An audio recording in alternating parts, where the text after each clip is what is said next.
Nagiging problema nyo rin ba minsan ang pagiging storage full ng internal memory ng inyong cellphone?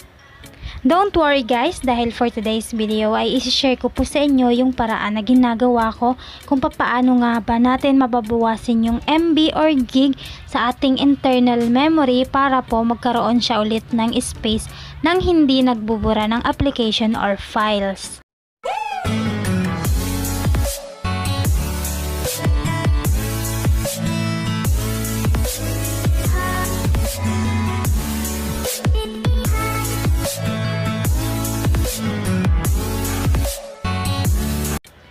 So ngayon nga po ay nagpakita itong storage almost full sa cellphone ko and hindi ko po magamit yung cellphone ko kapag nakalagay ito.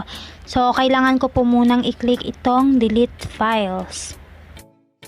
So after ko pong ma-click yung delete files, nag-direct ako dito sa clean up and clinic ko nga itong clean. So 896 MB yung pwedeng maibawas daw dito sa storage ng cellphone ko. And ayan, tapos na siyang mag-clean up and storage is sufficient pa rin po siya. So wala pong nangyari. So kailangan pa rin po natin siyang gawan ng paraan.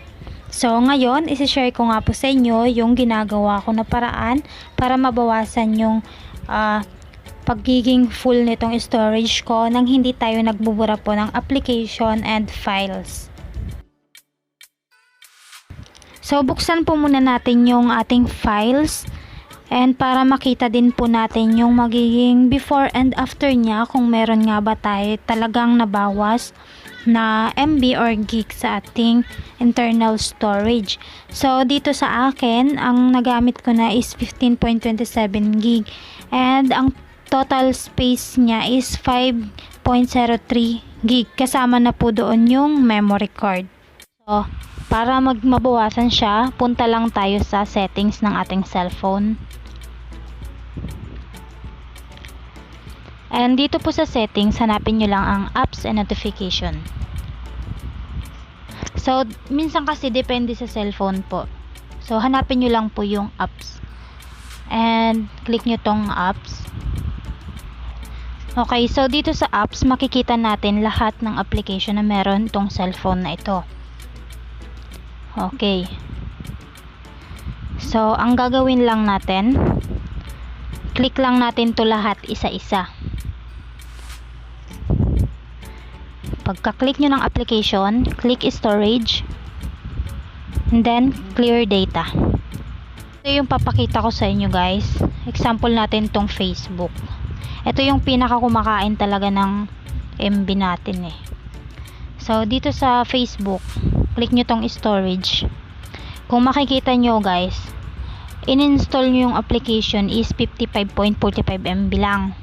Ngayon, yung data niya is 268 MB na. So, yung pinaka-total niya is inabot ng 324 MB.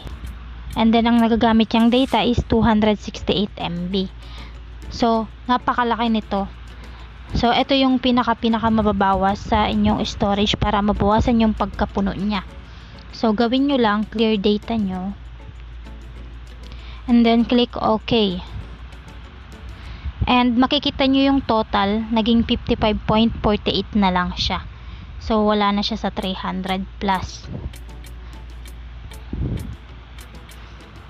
And then, ganun lang po gagawin nyo sa lahat ng application.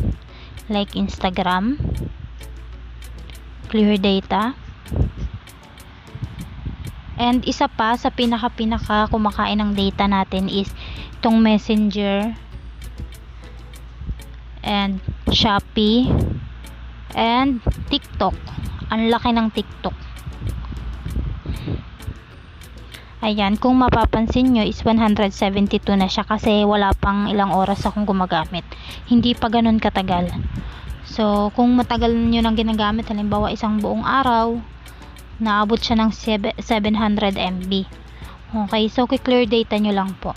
So, take note lang po, bago po kayo mag-clear data, make sure po na natandaan nyo yung inyong password. Alam nyo kung paano mag-login ulit. Kasi, once na nag-clear data po kayo, automatic log out yun. and automatic mawawala yung account nyo. Kailangan yung mag-login ng panibago.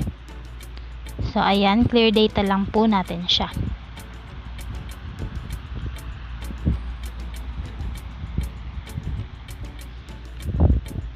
Tapos na po ako mag-clear data ng mga application, pero hindi lahat ng application ay nag-clear data ako dahil yung iba po is kailangan ko pa. And ngayon, itatry na natin buksan yung files and titingnan po natin yung difference before and after, kung ilang percent na siya.